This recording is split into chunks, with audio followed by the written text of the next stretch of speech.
Bonjour et bienvenue à vous toutes et à vous tous. Il est 12h30. C'est l'heure de votre nouvelle émission, le TO13 Live, la pause déj. La toute nouvelle émission des partenaires du Toulouse Olympic Trail.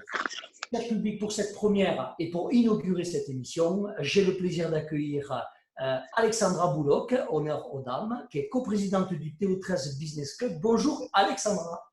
Bonjour à tous, bonjour à tous les partenaires. Carlos Zaluendo, président de la Table Ovale. Bonjour Carlos. Bonjour, bonjour. Et Bernard Sarrazin, président du Toulouse Olympic 13. Salut Bernard.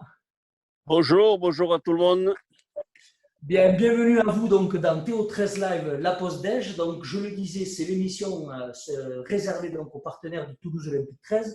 Une émission particulière aujourd'hui. On vous reçoit, je suis d'ailleurs très heureux de vous retrouver.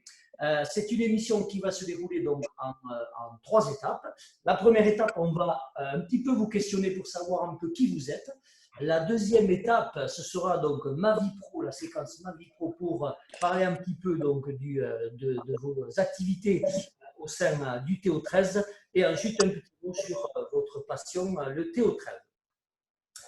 Chers amis, chers publics, donc avant d'en savoir plus sur nos invités, je vous rappelle que vous pouvez trouver toutes les informations du club sur la page Facebook Toulouse Olympic 13 chiffre romain officiel, sur la page Instagram Toulouse Olympic 13 Olympic Rugby, tout attaché, et sur le site web www.to13.com. Retrouvez donc la boutique et toutes les informations du club.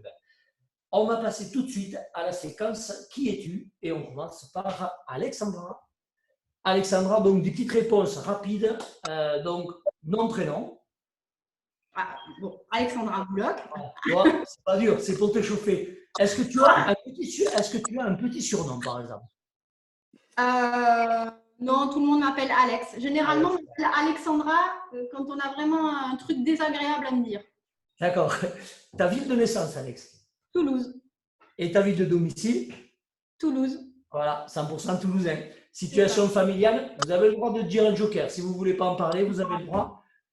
Je suis paxée et j'ai 2 garçons. Et tu as 2 garçons qu'on salue, bien entendu. Et je salue ton conjoint Frédéric qui nous regarde, qui s'occupe également du club et je l'en remercie. Ton parcours et tes études, Alexandra? Alors, j'ai poursuivi diplôme, maîtrise en droit. Ensuite, j'ai passé l'examen d'entrée à l'école d'avocat. J'ai été titulaire de mon certificat d'aptitude à la profession d'avocat et j'exerce cette profession depuis 2002. Ce qui est logique. Donc, l'entreprise, eh bien, c'est bien sûr le cabinet d'avocats dont tu t'occupes avec tes associés. Est-ce que tu peux nous en dire un petit mot? Tout à fait. Donc, le cabinet s'appelle Octins Avocats. On est 5 associés.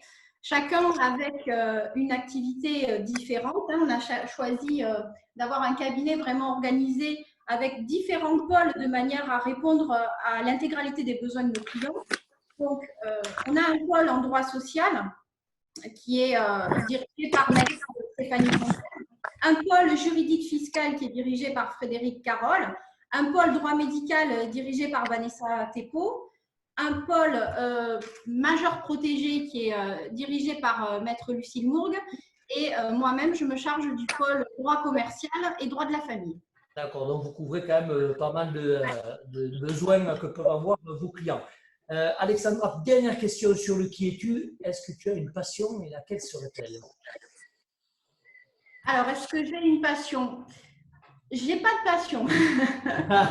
Culture, sport, activité, peu importe. Non, j'ai des loisirs qui me tiennent à cœur et qui me manquent, des loisirs sportifs et qui me manquent énormément du fait du confinement. Alors, mis à part bien entendu le rugby à 13 dont les rendez-vous. Quand même, ça aurait dû arriver en premier quand même. J'ai commencé par le rugby à 13, mais je ne le pratique pas malheureusement. Dans les rendez-vous hebdomadaires, on nous manque quand même. C'est vrai que ça, voilà, c'est une bouffée d'oxygène et ça permet de se retrouver. Et bon, ben voilà, donc, du fait du confinement, malheureusement, on n'a plus droit et ça nous manque un peu de vélo, un peu de marche à pied. Voilà, et à titre personnel, j'aime beaucoup le paddle. On peut pratiquer à ce jour et la course à pied. Très bien. Voilà. Donc, On va j'attendrai le passer, confinement. on va passer à Bernard. Bernard, est-ce que tu es prêt à répondre à nos questions? Ah, tout à fait, oui, je suis prêt. Alors, nom, prénom, pour ça, c'est facile. Ça va. Bernard Voilà. Sarrazin, il suffit Bernard de ça. Saraz. Tu as un surnom, Bernard? Bernard, est-ce que tu as un petit surnom? Non, non, Pas- pas du tout, non, Bon. pas du tout. Ta ville de naissance, Bernard? Narbonne, je suis un Narbonne. gabache, comme disent les Catalans, oui. Et ta ville de domicile? Tu habites où? J'habite à Roufiac. Allez, à vous faire. Situation familiale, Bernard, un couple, célibataire, des enfants? Ouais, j'ai une femme que j'ai toujours avec moi et deux garçons qui sont maintenant 30 et 40 ans. Donc voilà. Lionel et Geoffrey qu'on salue aussi également. Voilà. Ton parcours, tes études, tes diplômes, Bernard? Mais écoute, j'étais à l'école à l'époque, quand j'étais jeune, chez les Jésuites, là, au lycée Saint-Jude à Toulouse. Et alors, je ne sais pas si c'est à cause des maths ou si c'est à cause des Jésuites, mais à un moment donné, il a fallu que je parte de là. Voilà. Et donc, j'ai fait autre chose. Et alors, je fais différents boulots à ce moment-là. Et puis après, je me suis lancé, je suis rentré chez Kodak, vous savez, les photos Kodak, où je m'occupais que des problèmes de transport. Et puis, ensuite, j'ai passé une attestation de capacité transport et j'ai créé ma propre entreprise de transport, voilà, qui est toujours active à Voilà. l'heure qu'il est. Donc, tu as anticipé sur la prochaine question, et du coup, est-ce que tu as des passions, que ce peut être culture, sport, ou des activités que tu aimes faire? Ben, oui, j'en ai plusieurs, mais j'en ai au moins une qui est la pêche en mer. Ah oui. En précisant bien que c'est encore mieux quand Lucien Fouillet n'est pas avec moi. Je pêche beaucoup bien. Et lui, il pêche tout petit. Et puis, bien sûr, après, la pétanque, fait tous les sports de loisirs. Et puis, ici, à la montagne, bien sûr, les randonnées. Et randonnée, la Voilà. marche à pied. Carlos, j'ai gardé, je ne vais pas dire le meilleur pour la fin, mais comme tu as l'habitude de poser ce genre de questions à tes invités, à tes compagnons de la table ovale, j'ai voulu finir par toi sur cette séquence. Qui es-tu? Donc, Carlos, nom, prénom et ton surnom. Alors, Carlos Zalduendo, mon surnom c'est Zaza parce que Zalduendo, tout le monde m'a sacré mon nom et donc quand j'étais junior au Théo, tout le monde m'appelait Zaza, c'était bien plus simple, même quand j'ai joué en première. Bon, et quelle est ta ville de naissance? Tu es né où, Carlos? Ben, moi, je suis né à côté de Pampelune. On est venu en France quand j'avais 5 ans. On est venu dans le Béarn, à côté de Pau. J'ai toute la famille. Et moi, je suis venu au petit séminaire à Gimont. Et de Gimont, je suis venu à Toulouse, au Crisois, rue de l'Aude, à Montauban, où j'ai passé le. Ensuite, je suis revenu à Pau pour la terminale, puisque j'avais décidé que ça ne m'intéressait plus d'être prêtre. Donc, et j'ai passé le bac, je suis venu à fac de droit à Toulouse, j'ai lancé l'appel et pendant l'armée, j'ai passé le concours d'inspecteur que j'ai réussi. À la sortie de l'armée, j'étais inspecteur de police pendant 32 ans et j'ai commencé par les contraintes par corps et les hôtels garnis, puis j'ai fait les mœurs, le cambriolage, les vols avec violence, la criminelle, puis j'ai été responsable des billes de boissons et j'ai fini officier hooliganisme, c'est-à-dire officier de prévention de la violence dans le sport. Ouais, c'était tes dernières missions. Ta situation familiale, Carlos? Marié depuis 42 ans et 2 filles. Et 2 filles. Très bien. Pour le reste, tu en as déjà parlé, tes diplômes, tes études et ta profession. Concernant ta passion au-delà du rugby, parce que je vais en parler dans quelques secondes, tu as un sacré parcours. Ma passion? Ouais. Au-delà du rugby? Ah bien, oui, le rugby, c'est un peu la passion, mais en dehors de ça, c'est surtout la nature et donc la chasse et les champignons. Voilà. Alors, pour ceux qui ne te connaissent pas, Carlos, je voudrais juste quand même dresser un petit peu ton palmarès et quand même ta vie un petit peu dans le rugby, parce que comme tu le disais, le rugby, c'est quand même ta vie. Donc, tu as joué à Toulouse, Villeneuve et Saint-Gaudens. Tu as 21 sélections dans l'équipe de France. Donc, 25, mais ça fait rien. Ah, écoute, Mes sources sont pas été bonnes. Il leur manque quelques années. 25 sélections à l'équipe de France. Et donc, tu as fait une grande carrière de joueur. Tu as été entraîneur du Toulouse Olympique 13, président du Toulouse Olympique 13, vice-président de la fédération et président de la fédération également pendant 4 ans. Et tu es champion de France avec le Toulouse Olympique 13 en 73 et 75. Quel palmarès, Carlos. Je voulais le souligner et informer notre public que tu n'es pas que le président de la table ovale, mais que tu as aussi une carrière linguistique quand même assez importante. Voilà, c'était mon petit clin d'œil, Carlos, te concernant. On va du coup enchaîner sur la deuxième séquence, Ma vie pro. Et on va commencer par Bernard. Bernard, quelques questions sur ton rôle de président du club. Bernard, donc, est-ce que tu peux nous donner des informations sur la vie du club en ce moment? Écoutez, comme vous le savez, mais enfin, juste avant quand même, permettez-moi d'adresser quand même un bonjour, surtout quand même à tous nos partenaires, à tous les bénévoles du club, à tout le personnel du club, c'est-à-dire le staff technique et bien sûr le staff administratif, parce que c'est des situations, on vit une situation qui est particulièrement pénible pour tout le monde, qui est très compliquée pour tout le monde, et j'aurais une pensée plus particulière pour tous nos amis, les anciens, qui eux, qui sont aussi confinés, bien sûr, comme tout le monde, et c'est peut-être encore plus pénible pour eux. Donc j'ai une pensée pour tous ces gens-là. Voilà. Alors après, moi, sur le sportif, vous savez que depuis le 10 mars, toutes les équipes de l'association et des Broncos ont arrêté toute activité suite à une décision de la Fédération française de rugby, qui était bien sûr justifiée.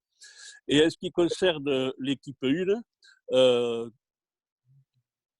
tous les matchs également ont été arrêtés dans la semaine qui a suivi. Et à l'heure où je vous parle, je ne suis pas en mesure de vous dire d'ailleurs quand est-ce que ça reprendra. Toujours est-il qu'en attendant, certains joueurs sont repartis chez eux. On en a un qui est en Nouvelle-Zélande, Jack Bell, on en a un qui est en Australie, Junior Bye Bye. Et on en a 7 ou 8 qui sont aussi en Angleterre. Et à distance, on essaye de leur maintenir un programme d'entraînement individuel. Vous avez pu voir d'ailleurs à travers quelques vidéos que parfois ces entraînements sont un peu rocambolesques. Merci à William Barthaud de nous animer tout ça. Exactement. Et sur le plan financier, Bernard, où est-ce qu'en est le club? Comment le club a géré cette situation? Bien. Donc là, effectivement, par rapport aux aspects financiers, bien sûr qu'on est comme tout le monde, hein, comme tous les clubs, c'est très compliqué parce que évidemment nous n'avons pas de match, donc nous n'avons plus de rentrée. Nous avons des partenaires bien sûr qui aussi sont un petit peu en difficulté et donc c'est très très difficile. Donc avec le conseil d'administration, on s'est réunis, on en a discuté et on a essayé de trouver des solutions qui nous permettent d'ores et déjà de penser à l'avenir. Et notamment, bien sûr, parce que c'est le point clé, c'est la partie bancaire. Et là, je tiens à remercier plus particulièrement notre partenaire du CIC, à la personne de Xavier Pache et aussi de Laurent Seillan, qui est à Bordeaux aujourd'hui, mais qui a été aussi décisionnaire dans toutes les actions qu'on a menées avec eux, qui nous ont bien aidés pour monter les dossiers qu'on avait à monter et surtout les faire accepter. Voilà, donc je tenais quand même à les remercier. Xavier d'ailleurs, que nous recevrons dans une toute prochaine émission, que nous saluons, qui est coprésident aussi du Théo13 Business Club avec Alexandra. L'avenir, tu en as un petit peu parlé déjà Bernard, et concernant l'association, je sais aussi que tu es très proche donc, des présidents. Pour eux, ça s'est passé aussi comment un petit peu l'arrêt brutal comme tout le monde. Oui, alors en ce qui concerne je dirais l'avenir. Bon, en ce qui concerne la partie association, la partie Broncos, donc il est probable qu'en septembre, les choses vont reprendre normalement leur cours. C'est les seules informations qu'on a pour le moment.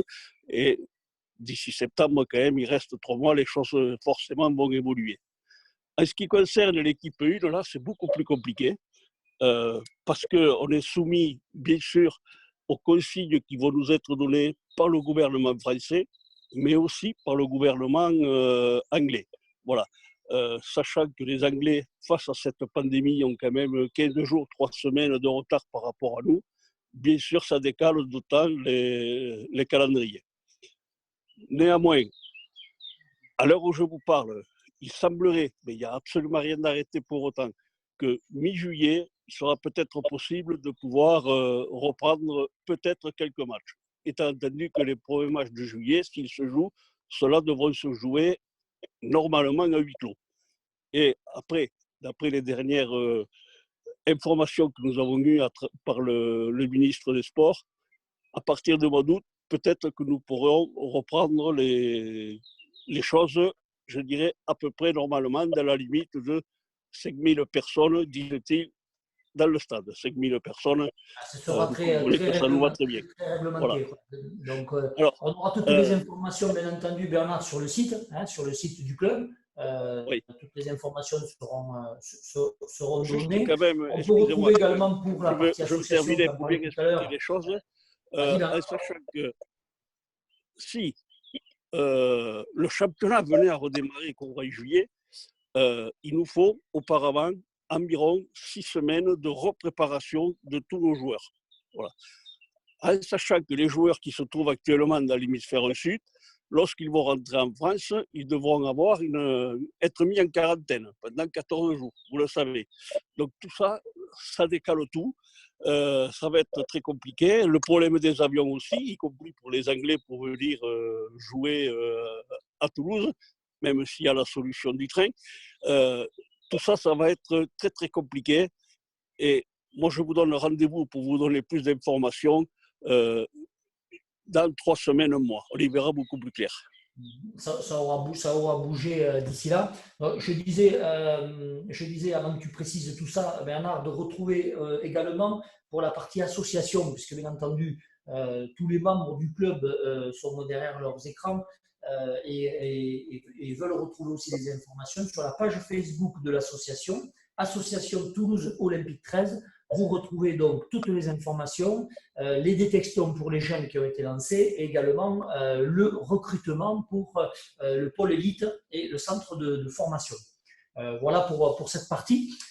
Carlos, Alexandra, en ce qui vous concerne, donc, votre actualité, Alexandra pour le TO13 Business Club et Carlos pour la table ovale, comment avez-vous, quelles mesures avez-vous pris donc, pour gérer un petit peu ce moment incroyable?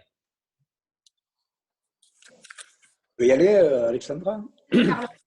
Oui, bon, ben nous, c'est compliqué puisque la dernière table ovale, c'était le 9 mars au Radisson avec Étienne Guyot, le préfet de région, comme invité d'honneur qui avait déjà donné quelques prémices sur la possibilité du confinement. Et quelques jours après, c'était le confinement. Donc, nous, on vit une situation un peu particulière à la table ovale, puisqu'en fait, on a des réunions mensuelles.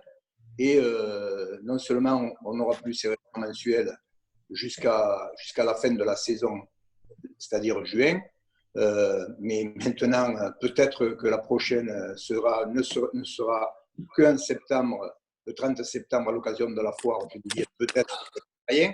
Et ce qui se passe, c'est que bon, au-delà de ça, on n'a plus l'occasion de se retrouver. Il y a quand même le lien social qui n'existe plus. Et c'est quelque chose qui est frustrant.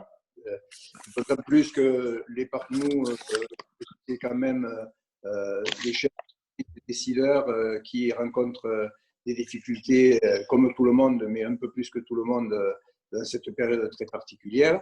Et donc, nous, on s'est évertué à maintenir le lien social. Et c'est pour ça que, comme seul moyen, c'est le groupe fermé table ovale sur LinkedIn que nous avons réactualisé. Aujourd'hui, on est à peu près près de 400 membres inscrits dessus. Et avec Albert Serrault et les membres du conseil d'administration, on essaye d'apporter le lien par des échanges et que tout le monde fasse part de ses problèmes et ceux qui ont de leurs besoins et ceux qui ont des réponses, et bien qu'ils les donnent. C'est ce que nous instaurons et qui marche plutôt pas trop mal pour le moment et de mieux. L'entraide entre les partenaires. Un petit message rapide, Carlos, pour ceux qui ne connaissent pas la table ovale, ceux qui veulent nous rejoindre aussi en tant que partenaires. C'est un rassemblement donc mensuel. On est à peu près entre 200 et 300 invités. Tu me dis si je me trompe, Carlos. Et on se retrouve donc autour de table ronde pour échanger donc sur nos entreprises, avec des thèmes et des soirées que tu animes, avec un invité, comme tu le disais tout à l'heure, le préfet, mais il y a eu des invités de prestige à la table ovale. Voilà, donc peut-être tu peux rajouter quelques informations si je n'ai pas tout dit, mais voilà, c'est pour les personnes qui veulent nous rejoindre. C'est un endroit absolument exceptionnel pour pouvoir échanger avec les professionnels et le milieu économique que vous êtes. Oh, tu as tout dit, mais en fait, c'est un peu essayer de créer autour de la table ovale depuis 25 ans les conditions du retour sur investissement par la rencontre et l'échange et la convivialité, tout simplement. Alexandra, le Théo 13 Business Club.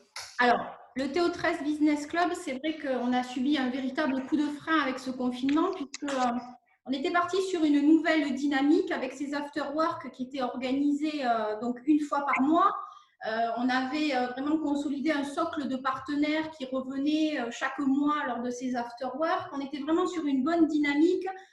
Au dernier after-work qui s'est tenu au Riboulding à Blagnac, on a eu plus de 40 participants. C'était vraiment un moment très convivial, très sympathique. Donc là, forcément, avec le confinement, on a mis un coup d'arrêt. Hein. C'est impossible de se réunir en l'état actuel, l'état actuel sanitaire. Alors, nous, on continue quand même avec l'intermédiaire du groupe WhatsApp du Théo 13 Business Club à communiquer et à tenter de préparer la sortie de ce confinement et relancer effectivement ces after-work.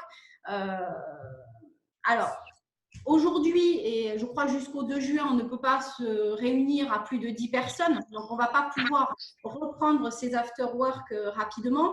Mais dès que c'est possible, et bien entendu en coordination avec tous les membres du CA du Théo 13 Business Club, on espère en juillet pouvoir organiser un after-work, parce que je pense que dans le contexte de confinement actuel et dans l'angoisse que connaissent aujourd'hui les chefs d'entreprise, on a besoin d'échanger sur les mesures qu'on va mettre en œuvre pour se relever, besoin de se confier sur cette période d'incertitude économique.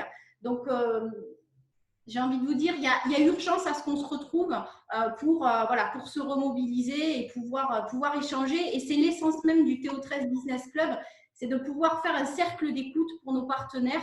Et autant quand ça se passe bien et quand on est dans des situations favorables et pour se développer, autant dans les situations difficiles telles que celles qu'on connaît aujourd'hui. Donc pour le futur, que ce soit pour toi Carlos, pour toi Alexandra, on attend un petit peu les décisions de savoir comment on va pouvoir s'organiser demain. Je fais un parallèle pour les gens qui nous rejoignent et qui regardent cette émission. Le Théo 13, voilà, c'est un grand nombre de partenaires qui ont la possibilité de se retrouver donc, sur 3 aspects. Le premier, c'est autour des matchs pour encourager l'équipe. Le deuxième, c'est auprès de la table ovale avec Carlos, tous les administrateurs et tous les partenaires. Et le troisième, c'est donc le Théo 13 Business Club sur des formules after work, donc avec également l'ensemble des partenaires, et ça aussi donc mensuellement. Voilà, donc on le comprend bien entendu tous ensemble, les clubs ne sont pas épargnés, qu'ils soient sportifs ou qu'ils soient professionnels. Et c'est vrai que toute cette problématique fait émaner cette émission. Cette émission qui aujourd'hui a toute sa place, puisque dès jeudi prochain, nous allons recevoir 3 partenaires du club avec qui nous allons échanger, bien entendu, sur leur entreprise, mais sur leurs problématiques également. Et nous continuerons à le faire pour remédier un petit peu à ces rassemblements Taboval et Business Club qui ne peuvent pas se faire. Voilà, donc c'est le message qu'on passe aujourd'hui. C'était pour ça aussi qu'on on est ravis de vous avoir eu. Et si vous le voulez bien, on va passer du coup à la troisième séquence de l'émission. Bernard, tu voulais rajouter quelque chose? Oui, je voulais juste rajouter un petit élément qui est aussi une petite lueur d'espoir pour tous nos joueurs et nos partenaires. C'est que malgré le confinement, les travaux ont pu continuer au stade Ernest Vallon.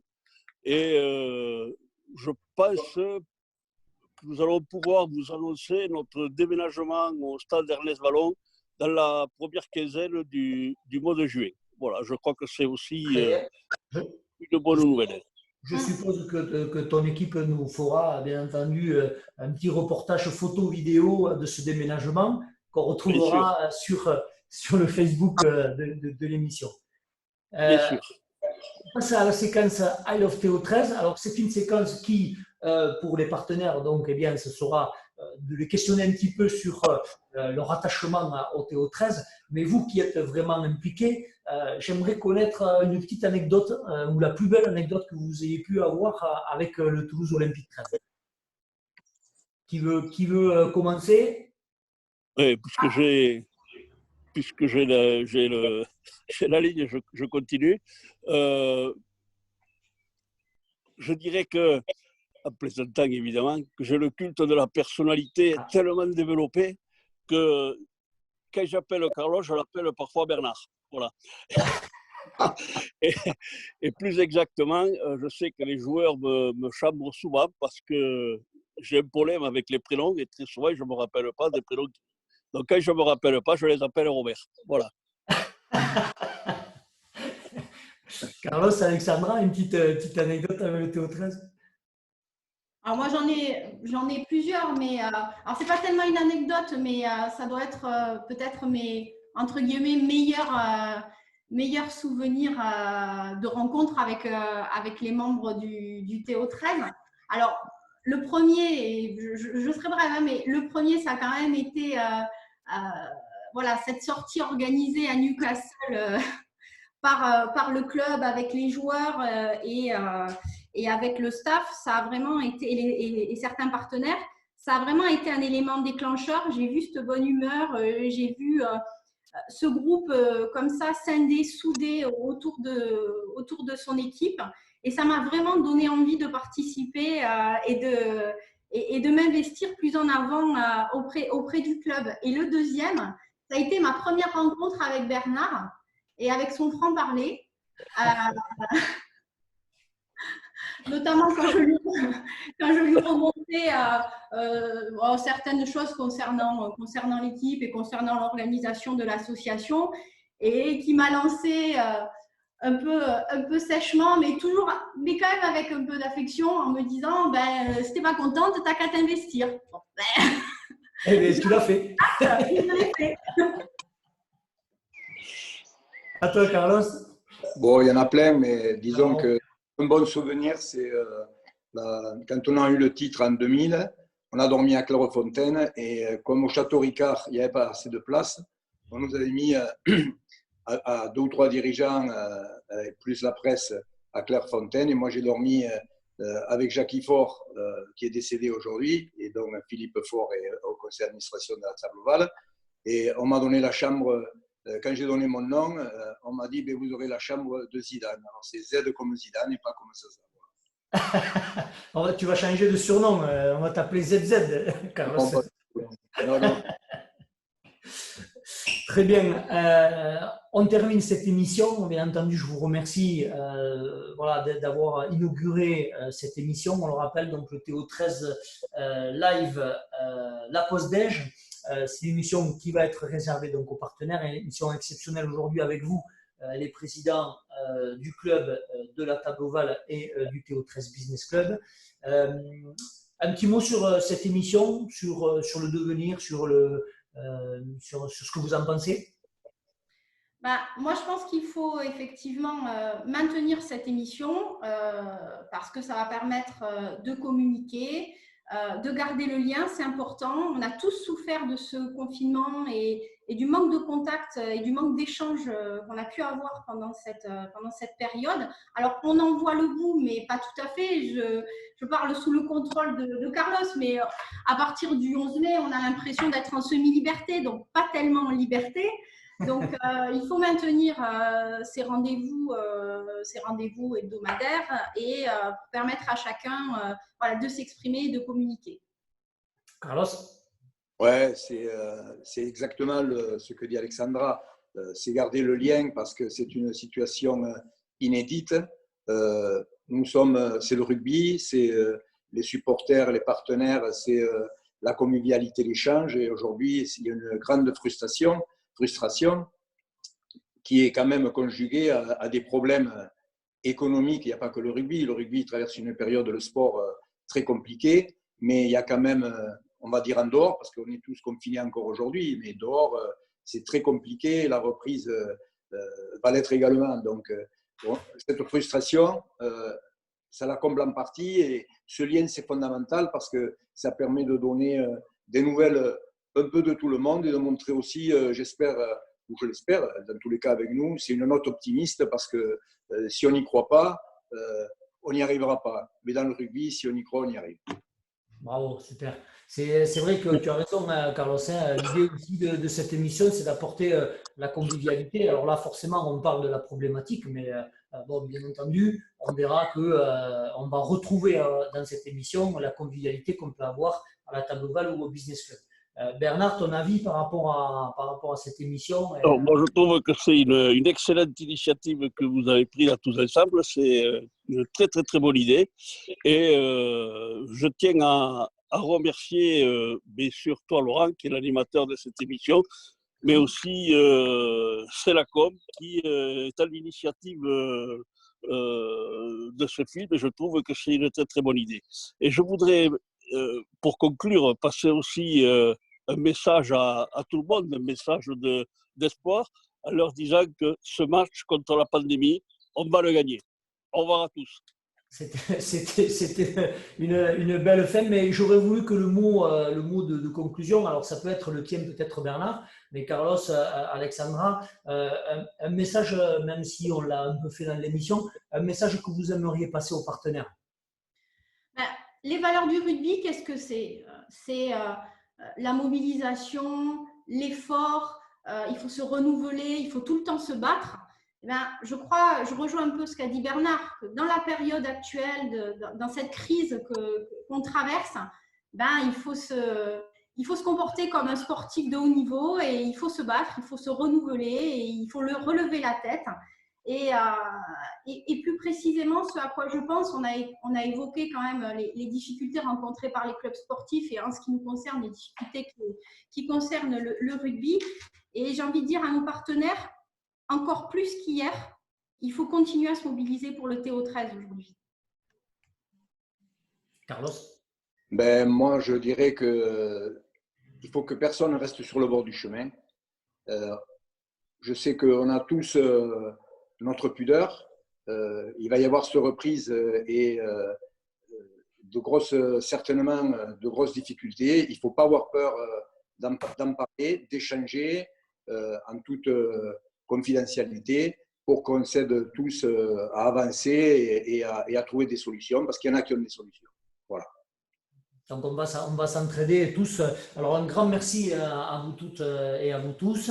Je vais remercier bien entendu le public et les invités à faire des commentaires, donc juste ici, là, en dessous, sur la vidéo, sur l'émission. Ne pas hésiter à la partager également. Vous donnez rendez-vous donc jeudi 14 mai à 12h30 pour la toute nouvelle émission de TO13 Live. La pause déj sur la page Facebook Toulouse Olympique 13-officiel. Et j'ai envie de vous dire merci Alexandra, merci Carlos, merci Bernard et à 13 bientôt. Salut. Ciao. Ciao tout le monde. Allez, au revoir. Ciao.